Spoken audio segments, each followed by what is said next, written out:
everybody, and welcome to episode number 4 of the Channel 19 podcast with your Schell brothers, Josh, Pete, and Caleb. This is Pete, one of the Schell brothers, and we are here today to discuss all things trucking, from load prices, brokers that are cheap, low bridges, and missed kingpins. So let's get into it. Josh is in Wichita, Kansas right now, or outside of Wichita, Kansas. He got a good load up there over the weekend and is waiting to unload. And just prior to this, we were on load board looking at load prices for the 2nd of January and the 3rd of January. And let me tell you, they are not the greatest from what we were looking at. And one thing we've noticed is that a lot of loads going out west, especially into Texas and then Arizona and New Mexico, is very cheap. Looks like a max of like maybe $1.88 a mile. And, for those other guys who truck and listen to this, I just want to know, at what point do you guys think that it is kind of really, really cheap? Because when I see stuff that's like $1.88, I don't know how people make a profit on that. Like, I have no idea how people make profit on $1.88. Yeah, unless they're paying the drivers like absolute cheap. You know what I mean? Like, Caleb, when you worked for England, what did you get paid? Did you get paid per mile? 40 cents a mile. 40 cents a mile. Yeah, I mean, even 40 cents a mile, and you're hauling $1.88, that leaves you with $1.48. Which I budgeted. Was shocking. Yeah. Because, Joshua, you, not mean to cut you off, but Joshua, you picked up at Tar Heel, which is where I worked out of that terminal for Sierra England, and they were dedicated to the Smithfield. I guess it was all pork, pegs. But how long did you sit there, Joshua? I sat there for 8 hours, I think. I mean, there was one time I came in at, I think it was noon. It was supposed to pick up at 12:30, so I got in at noon. I did my pre-trip, everything. I roll over to the office. I walk in. I give them my paperwork from the scale house, and they're like, "Give us 1 second. Where are you going to?" I was like, "Gave my destination." She walks back to the printer, comes back. She's like, "Yeah, that trailer's still on the lot. We haven't even started loading it yet." If I had sat there, I ended up going home. I told the boss, I said, "Screw this. I'm going back." I went to dinner, went to bed, and that load, if I had sat there, I'd have been sitting there for 30-some hours. Wow. So the fact that I don't know how they were making money as a company. If they're a dedicated account and they didn't have enough to keep us busy. I don't know how these big companies make a profit or what they're doing to, I just don't know. And you got like JB Hunt, where we were talking the other day, where they've bought up all the contract rights with Burlington Northern. Mm-hmm. And maybe that's how they're trying, avoiding the freight rates. I don't know. Use piggyback off a train or something. But, yeah, it's wild. You guys need to go haul fuel or something. Josh, you have your hazmat, right? Tanker? No, I took the test for it, and I was too young at the time. You should try it again, because I'm looking to switch jobs, go back to driving trucks down here. And all these companies are offering a lot if you've got your tanker and your hazmat. Mm-hmm. Mm-hmm. It's not hard to get. I mean, all you got to do is go through a background check. I mean, this company I was telling Josh, and I guess maybe it's local, is where you make the money. Because the outfit it's nothing crazy. You just deliver lumber, custom molding and stuff. They want to offer me $29.75 an hour, 70 hours a week. Wow. I'm still making more probably than you are. Mm-hmm. So I mean, there's a niche somewhere. I think we just got to power through it, in my opinion. I think that with the election year, fuel prices are going to go down. We'll see an uptrend. Mm-hmm. Try to think positive. I mean,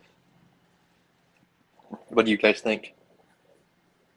I just bought fuel last night for $3 and 5 cents a gallon. How much for diesel? 305 for diesel. Wow, I thought 379 out here was cheap. I think Which we're at brings me into one topic. Go ahead. that? Oh, 349 was the cheapest I've seen out here on the East Coast. 349.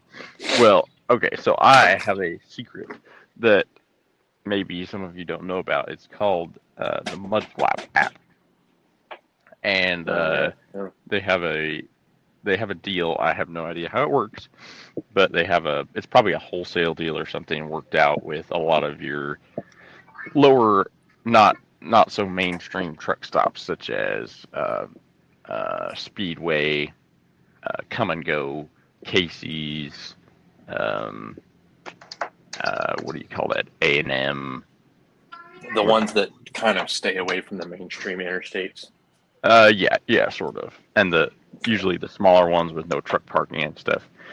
Yeah, so they got a deal worked out, and in many cases I can get between 20, sometimes 50 cents a gallon off of their low price, because they usually have lower prices. So I can get, sometimes if you see it, price at Love's or Pilot Flying J, I can get nearly $1, sometimes more, off from there. And I've saved literally thousands already from doing that. So definitely, it's so simple. You just link your card to the app, go to the truck stop, pick that truck stop on the map, tell it to give you a fuel code, walk into the cashier, give them the code, the pump is ready, you go pump your fuel, go back and get your receipt. Hey, you got time for a little story? Yeah, just like on that subject. So we had the same thing, right? Company card, and there were certain fuel stops they had on a list. If you need to get fuel, you stopped at that one. Middle of nowhere, North Carolina. I was on Highway 17, so it's between 95 and the coast, coming through just cornfields out there. And it told me there was 2 speedways coming up. This is why I stay away from speedways for fuel. I seen one on the right. I was like, I can go a little bit further. You know how it is. I can push it a little bit. Mm-hmm. So I went to the next one. Little rinky-dink town. I pull in there. There's one fuel island for diesel right around the back. I pull in there, got my fuel code. I go inside to give it to them, and they're like, it's not working. Long story short, I called the fuel people, the hub, I guess, for England, and they were going to make me pay out of pocket $572 for fuel. Nice. And I wasn't doing too good for finances at the time, so I was like, that's literally my entire checking account right there. And I'm almost flipped out on the dude on the phone. Some dude who couldn't speak English. I felt bad for him, but I was like, man, I'm in the middle of nowhere. I'm trying to get to my destination. You're telling me this fuel card doesn't work with the ComCheck. It was the ComCheck number. That Speedway said they didn't accept them. Super cool people at the counter. They're like, hey, you give us the ComCheck. You're not supposed to do that. They're like, we'll run it down to the other Speedway, and we'll just switch the numbers, and you'll be good to go. And I was like, thank you so much. I never went out of a gas station so fast. Ran out the door, got in the truck, took off before they could change their mind. But after that, I was like, first of all, I didn't go to Speedways anymore, and I didn't. That really put a chip in my trust of like the company, fuel card policies or whatever. Mm-hmm. It's just. I love Speedway. If you use the right coffee. Yeah, they're nice. They're really pretty much well kept, and yeah. And we use our credit card versus using, the people who we lease onto. We don't use their fuel card. And Smart. the reason why a lot of those people have those fleet cards, those companies have those fleet cards, is so that they can get the kickback bonuses on how much money they spend. Whereas us, we have American Express, the Blue Plus business card. And, every $8,000 a month that we spend on the card, which I'm pretty sure we have done, it gives us a $1,400 flight for free. So we get some pretty insane rewards with American Express. And so, that's why we don't use their fleet card because of that. So. Yeah, smart. rely on yourselves. And even with the fleet card, the only discounts you get is at, pretty sure the only places is Love's and Pilot, and I think it's 20 cents a gallon. Yeah. Now there's some like that outfit in Nebraska that he was telling me they were getting up to about $1 off a gallon with their fleet card. So I don't know. There's just probably, Sat Brothers and, some of them other ones. I don't know how theirs works, but I like it because we're getting the kickbacks we're getting those cashback reward stuff and travel miles and stuff like that. But so anyway, it's fantastic. So today's story of the week, 2019. Yes, fall of 2019. I was working in Kansas and I was flying, and it was the end of the season, and my boss had bought it was a loader truck for loading fertilizer. It had an auger on it that sticks up and a hopper on the back of it, and he had purchased one, and it was in Beaumont, Texas. So he wants me to go down and pick it up because I made the mistake of telling him I had my CDL. So I go and I take his ratty W900 and I drive it up to his brother's shop in Salina, Kansas, and I pick up his brother's semi, which is really just a international single axle with a really tall step deck pulling behind it, like for hauling like maybe, a forklift or an excavator or something, or, something like that. I hook it up and I take off 65 mile an hour all the way to Beaumont, one shot. And I want to say it was like a 10 or 11-hour drive for me. I get into Beaumont, Texas at 11 o'clock. I did not stop to get food, nothing. I get into Beaumont, 10 o'clock, nothing down there is open. I pull into a Motel 6, get a room. There's a McDonald's across the street, and I go into McDonald's, and McDonald's is closed. And they're all in there working, but they won't open the door and let me in, so I'm mad now. Now I don't have no food. So I go to bed, miserable. And also I was kind of in the hood there in Beaumont, didn't like that. So I go the next morning, I go out to this flying service where I'm picking up this truck. They load the truck up, and I'm sitting there and I'm going, there is no way this is short enough to go. Because we're talking this step deck, the bed of the step deck was probably 3 foot. It was probably a solid 3 foot off the ground, if not higher. I mean, it was tall. And then you have a full size like straight truck on top of that with this auger that sticks up above the cab. And I'm sitting there and I'm going, there's no way. I called my boss and I said, there's no way this is short enough. I said, this isn't going to work. I said, we need a low boy. Like, we need a low boy heavy haul trailer to put this on, to haul this thing back. I mean, this is not going to work. He's like, well, just pull the front wheels off and drop it on block to shorten it. I'm like, just pull the front wheels off. I'm like, this thing's been sitting in 3 feet of water from the last hurricane. There's no way I'm just pulling the wheels off. I don't even have an air gun or anything. Like, so anyway, I drive it 2 miles down the road to a truck shop. They pull the front wheels off, drop it on blocks for me. Cost my boss like $100. And now I'm like, okay, we're good to go. Well, the company whose truck it was my boss's brother. They found out what I was doing. So they're like, hey, you need to call this place, get your overheight permits for Texas, Oklahoma, and Kansas. So I call the lady up. I have to go over to this truck stop. I have to get it weighed. I have to get it measured. I have to get all this crap. And she's like, okay, what route are you going to take? And I'm like, well, I don't know. I thought you guys were going to give me the route for the height that I am. And she's like, no, I mean, what route? I said, well, I guess I-10 into Houston and then on up to 40, whatever highway that is. I said 45 up to Dallas and then on up 35 through Oklahoma City. And she's like, okay, here you go, blah, blah, blah. And I start on my way.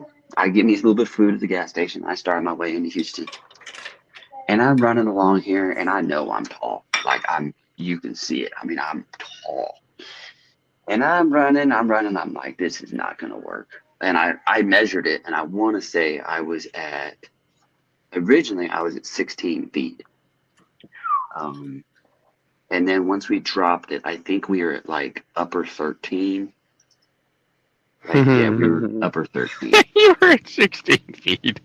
That's Yeah, crazy. originally 16 feet, and then we dropped it on blocks, and I think I got it down to like upper 13 foot, somewhere around there. So I was like, I know I'm tall, but I'm rolling down I-10, and I-10 through Houston's 4 or 5 lanes. So you can't just see a bridge all of a sudden, and there's like a bajillion overpasses. You can't just see a bridge coming and just, oh, I can get off. So here I am rolling through. Here comes the first bridge. Whew. We're good. We didn't feel nothing, didn't hear nothing. Let's keep going. Second bridge, all good. And I'm looking at the height numbers on the bridges. I'm watching them, and anyway, and I'm having a anxiety attack every time I go under one. Anyway, finally I come to a short one, and I'm like, oh, this thing looks short. This thing looks short, and I'm coming up, and one of them, I think I went over to the inside or to the outside lane because it was taller and I fit underneath it. But you can't stop. I mean, we're talking, this is 10 o'clock in the morning. No, this is noon to 1 o'clock in the afternoon in Houston on like a Thursday or a Friday. Ain't no So stopping. yeah. Anyway, I ended up hitting a bridge, and I'm doing 55 mile an hour, and I'm in the middle of 4 lanes of traffic. I can't stop. So I smoke it. Now, it's not bad. I hit it, and it sounded bad, but in the end, all it was the auger tube on top has this little arrow pointing out of it, a steel arrow in it, bent it backwards, and whatever. So I just keep rolling. I can't stop. I keep going, jump on whatever highway that is going north towards, through Conroe and up to Dallas. And I get up to around Conroe, and every single bridge, dude, I'm about to have a heart attack under every single bridge. I'm freaking out. Finally, I stop at a rest stop, and I call my wife. I said, I can't do this. I said, this is insane. I said, I'm not even barely out of Houston. I've already hit one bridge. I said, I still have countless bridges. I still got to go through Dallas. I still got to go through Oak City. I still got to go through all of them. I said, this is stupid. I said, I'm about to drop this truck at this rest stop, call the boss and say, come get your truck and get a rental car and come home and just quit. I got out. Like, this is insane. And by the way, this entire time I had no help from my boss. He's just, we'll just take the wheels off. Anyway, did not even think about, that maybe we might need a low boy and not a drop deck. It might be a little too tall. Anyway, so I called him up. I said, dude, this is not going to work. I said, I've already hit a bridge. And anyway, so he's like, well, just, maybe you can like turn it around or something. Anyway, on the trailer. And so I go to the tire shop. I have them put the wheels back on the truck and find out the wheels ain't even the right size. They're like wobbling around on the studs, even tight. And finally, my boss was like, fine. He's like, I'm coming down there. So him and his buddy get in his pickup and start the drive down to Conroe, Texas, which is like a 9-hour drive. And I'm like, I'm done. I pull the truck off and I park it at this tire shop. And then I take the semi or the whatever piece of junk that was, and I drive it over to a hotel and get a hotel. And I go to bed. They show up at 2 a.m. I let them into their room, and we all go back to bed and get up at like 8 o'clock in the morning, have breakfast. We go over and we grab the truck and we take it to the shop there where the loader truck's at that I need to haul. And we end up backing it up onto the trailer, and we leave the front of the front of the loader truck hanging out on the dovetail. So we can't fold up the ramps. So we fold the ramps up as far as we go. We strap the ramps to the truck to hold them up. And the ramps are, the bottoms of the ramps are like 5 inches off the ground. And it's so that way it puts the tube, and it put everything down far enough to where I was like 12.5 or something. So I was plenty short enough. And now I have a crap ton of weight out on the dovetail. So I have very, very little braking authority on the truck because the tongue is super, super light now.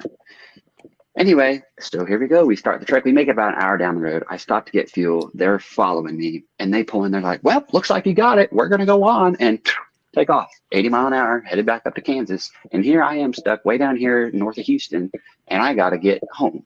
This, by the way, was originally supposed to be a 2-day, 1-night trip. It ended up being a 3 full 3-day, 2-night trip, and I got back into Kansas at like 11 p.m. on Saturday night.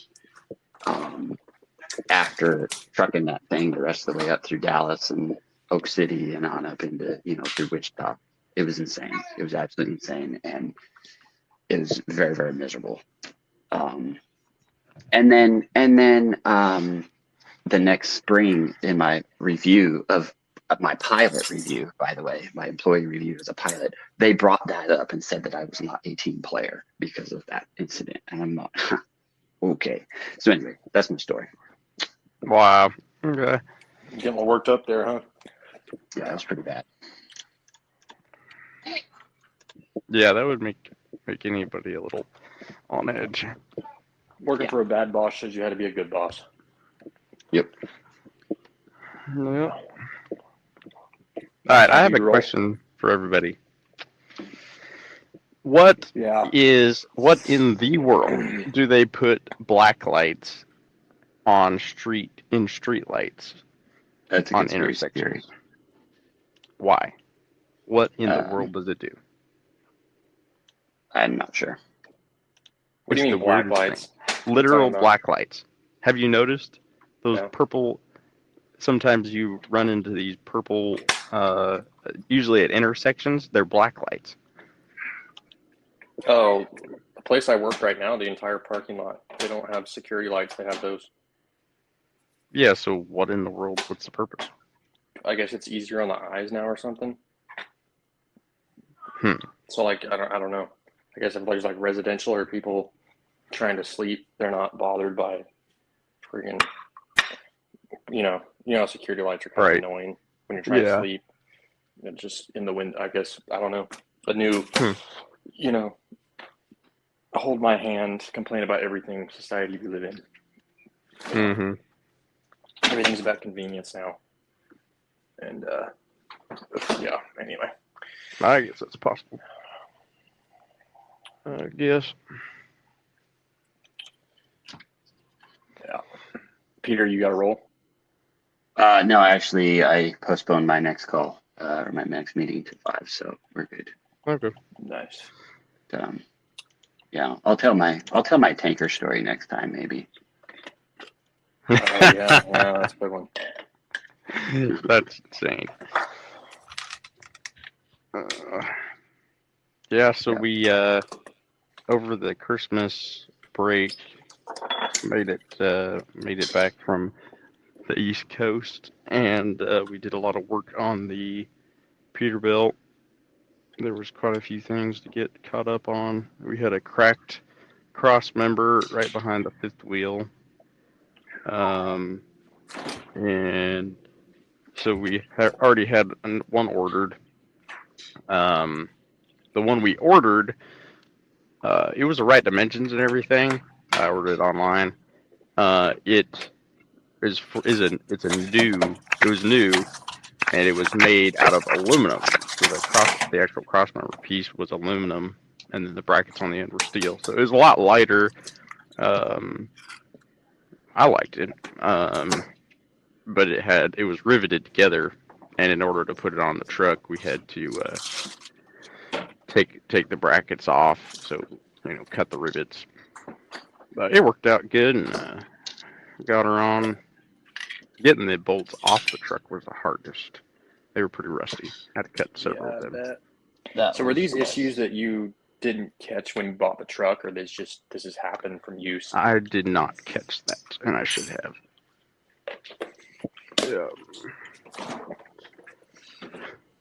Yeah, I did not see the crossmember. I knew that the rear bushings were going out. I knew that, but I didn't see the crack. The radiator was springing some leaks. It has rusty on the outside, so we ended up putting a new radiator in. That wasn't all that difficult. And since it was made out of brass, we were able to take it to the scrapyard, and we got almost $300 for the old one. Good night. Damn. Yep. So, we did all kinds of work on it. And then the truck got all kinds of Christmas presents. We got new locks, new headlight bezels, a train horn, all kinds of cool stuff. I'm going to work on putting the train horn on over the weekend. That'll be fun. Yeah, looking forward to hearing that. You'll Yeah. get in trouble. I want to use the. It came with a remote, so you can honk it when you're outside of the truck. That'll be fun. Watch guys walk by and then honk the horn. Yeah. About to do this in a truck stop parking lot. Yeah. I'll try not to be annoying. Well, actually, I'm parked at a rest area out in the middle of nowhere. Yeah, you're. So- I looked on your location. You are exactly where Highway 400 just drops off into the middle of nothing. Yeah. There's one truck stop between me and Wichita. And it's not very big.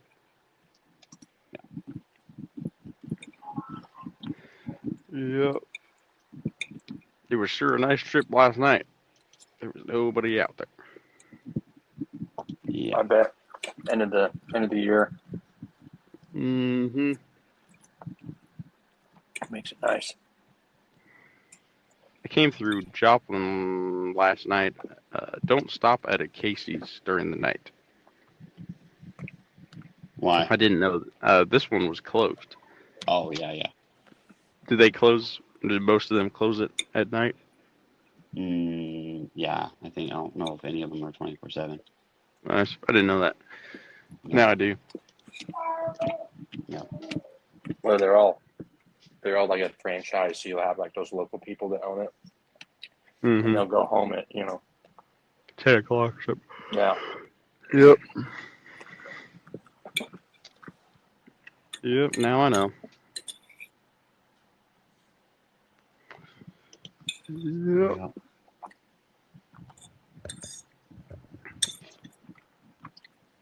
Yeah. Other than that,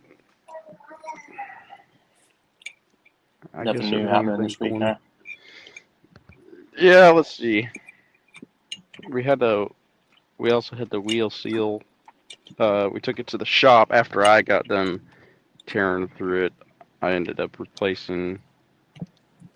I did oil change, fuel filter change, replaced all the fuel lines, did the cross member, did the radiator, and then after that we hauled it on down to the truck shop in North Little Rock, and they did the wheel seal, and they were supposed to do the alternator, which they did not get to.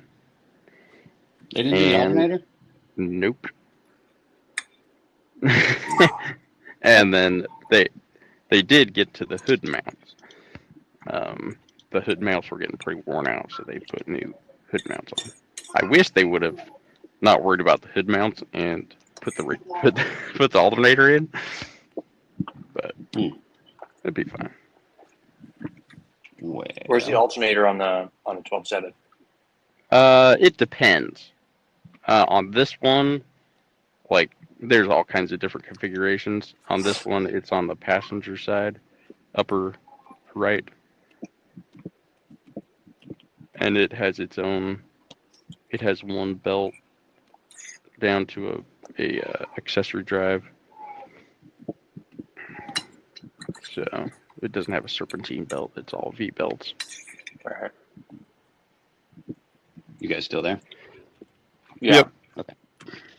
All right. Well, unless you guys can think of any more stories. It's crazy. You drive all, like, I've been driving for, close to coming up on a year now. Drove for Melton for 8 months and did all kinds of stuff. And then when you try to think about exciting stories, I forget them all. But All right there, Grandpa. Calm down, Mr. Super Trucker. Been at it for a Yes, year. indeed. Yep. I'm Just I'm about as good as you can get. Best there ever was. Oh yeah, okay. I thought of a story. If everybody wants one. Let's hear it. So I was driving a short hood. Now I don't. What are those trucks at the farm? The white 386s. Peterbilts. 388. Okay, so I was driving a 388 with a. I reckon it was a 38-foot hopper, however long them things are. 40-foot. Yeah. Anyway, empty hopper, and I was going out to get a load of rice off of a combine, and I was running down this gravel road, and I saw the combines off to the left, and I was looking for my turnoff, and um, around there there's ditches along the road everywhere, and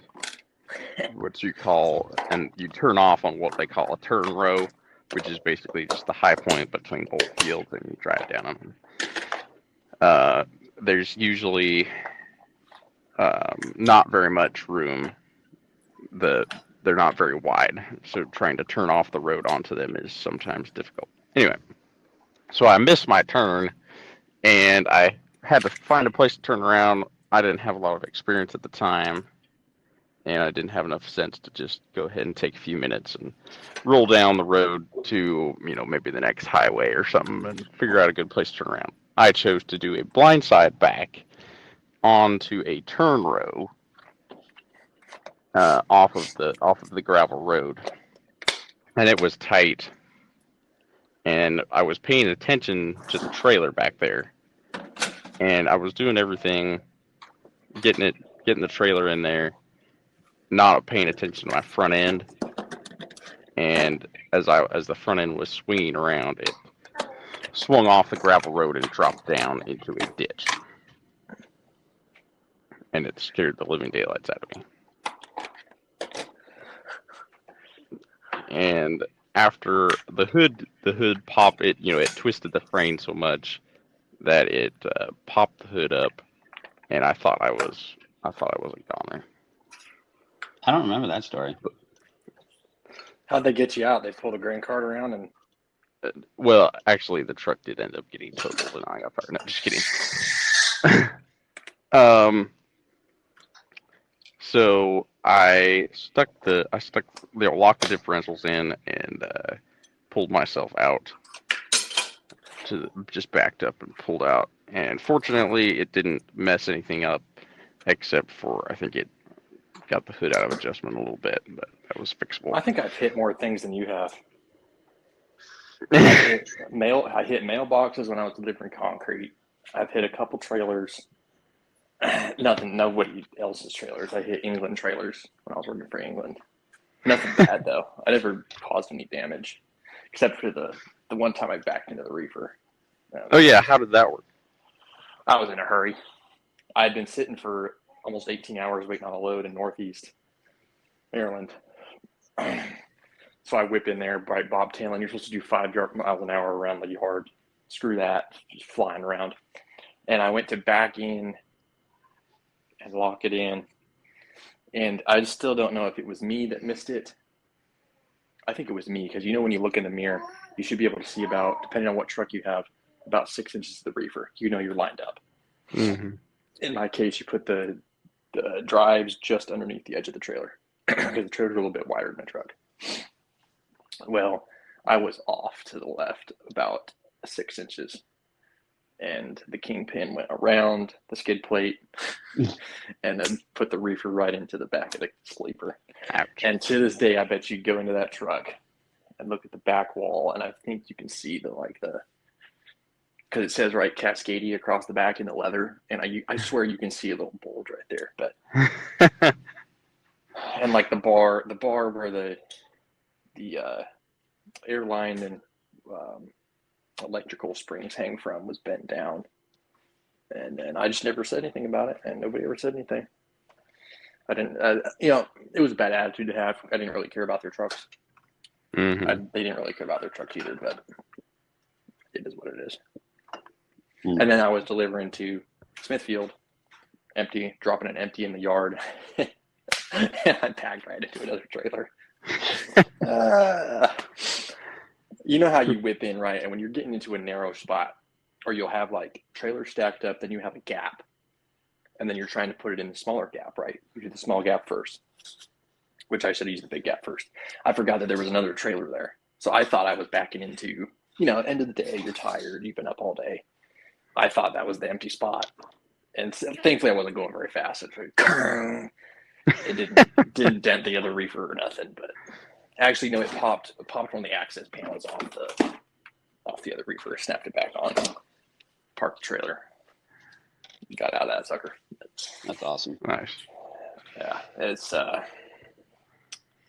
never saw anything bad on those trailers. There's always the reefer had problems.